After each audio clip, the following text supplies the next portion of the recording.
Hey peeps, welcome back to another episode of 3 for Thursday, where I share 3 things about something on Thursday. I'm your host, Gladys from Heart Take the Wheel, your brand and business photographer. Today, I'm really excited about this episode. Today, I'm going to share with you why I switched to Flodesk from ConvertKit. Now, if you don't know, Flodesk is an email marketing platform, and I'm so freaking excited, and I'm so happy that it exists. And I'm going to share with you 3 reasons why I switched to it, what's so great about it, why would you consider switching, etc. And yeah, we're just gonna dive into this. So a little background about ConvertKit, like email marketing, newsletters, etc., like just the generalized story is a lot of people switched to ConvertKit from MailChimp.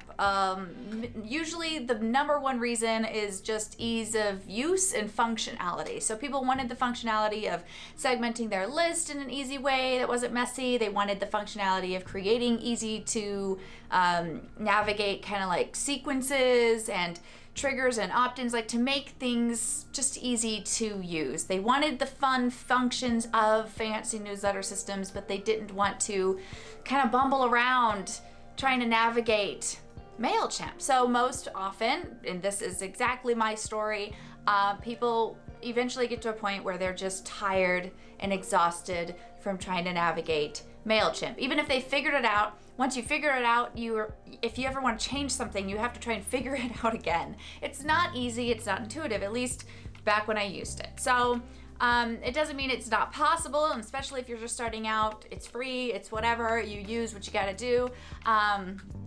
But if at some point or another, enough is enough, especially if email marketing is a big deal in your business. So I eventually, like many others, looked for an alternative, and I landed on ConvertKit, as did many other people. ConvertKit is a fantastic option if you're looking for something simple and you want that functionality that's really easy and simple to, create and use. And if you're like, oh, I want to create a sequence that does this, boom, it's like not hard to figure out. So super grateful for ConvertKit for doing that. And that's all I thought I ever could want. I thought all of my email newsletter marketing was like all of my, wishes were granted. But then came this beautiful little bird named Flodesk. So Flodesk is just, quite frankly, let's dive into number 1, freaking gorgeous. It's gorgeous. So if you've ever just wished for pretty emails, this is your answer. And that was me. Many times I found myself trying to stumble upon ways to make my newsletters pretty. Because while, ConvertKit was easy to use, I didn't like the layout. Sometimes it squished my images, sometimes it did this, or it was just really simple and just, best just to send text and a line and here's a thing. It was fine, it did what it needed to do, but I'm a very visual person, and I'm a photographer, and I'm into simple designs and branding and all of that, and I love Instagram, and a big fan of designing things and making things look pretty is just part of who I am and part of my brand. Naturally, I wanted my emails to also look pretty. So number 1, like I said, is it's freaking gorgeous. Hands down, the prettiest newsletter system I've ever seen without having to go through extra work to get there. That's pretty much it. So if you want your content delivered simply and beautifully without you going in and designing graphics and creating all this fancy fun, then this is the answer for you. There are beautiful templates, layouts, whatever you want to call them. They've got it. You can kind of just plug in your own content, your own photos, your own copy, and you're good to go. So number 2 is its ease of use, right? So that was a big thing with ConvertKit, was how easy it was to navigate and to use and to integrate your own stuff into. This is no different. In fact, I feel it's better, especially for how I use and how I want to use newsletters. There's a section in there called brand preferences in your account settings where you can establish your colors and your website and all of your social links and your logo and stuff. And so whenever you go to create a new template and you click on one and you're like, oh, this is really pretty, you click it, it'll automatically apply your stuff in there. So it'll establish your logo on the top instead of the, demo logo. It'll establish your address on the bottom that's required instead of a demo address. It'll establish your links. Anytime you add in social links, it'll automatically have yours connected. And speaking of Instagram, if Instagram's a big deal for you, this is the newsletter platform for you because it has an Instagram block.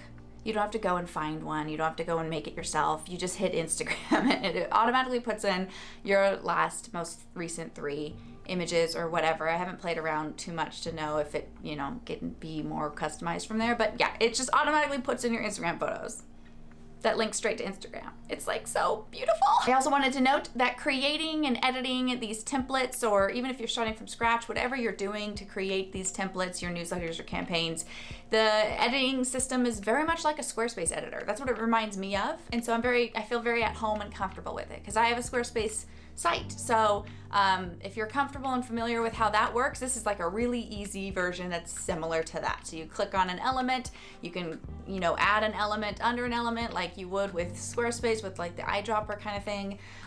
It works just like that, even easier. I gotta tell you, beautiful, easy to use. Here we go. Number 3, it is not lacking in functionality. And anything it doesn't have, I bet it's gonna get. Because here's the thing, you wanted, easy to use segments for your subscriber list, right?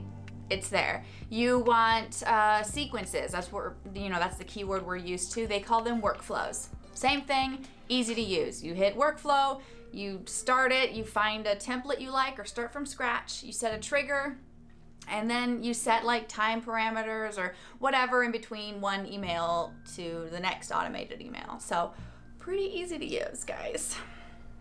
Also, speaking of functions, let's talk a second about features. There's a ton out there. There's a ton that this thing offers, and it's always adding more. But one really big one that I need to tell you about is unlimited subscribers. At least as of the recording of this, you pay one price, you get unlimited subscribers. That's a big deal. You'll know how big of a deal that is if you have a ton of subscribers and you're on an email platform that requires different tiers, different payments, depending on your number. So functionality, ease of use, and it's pretty. Yep, sign me up. In fact, I stopped at number 1. So number 1 reason why I switched was actually the only reason I needed at the start. It was freaking gorgeous. And as soon as I saw it, I was like, yes, I don't even care what else you do or don't do, just yes. And I said yes, I signed up. I didn't even wait for the free trial to end. I think they were giving me a 30-day free trial. And I usually am one of those people who waits till the end of my trial, give me every bang for my buck, right? I was like, no, this is already giving me every bang for my buck. Here's my money, take my money. So that was me. Day 1, I signed up, created an account, and paid them. That's where I was at with this. That's how completely obsessed I am with this. So, yeah, let me just reiterate, it's freaking gorgeous. It's easy to use, so it's not difficult to navigate at all. It's very simple.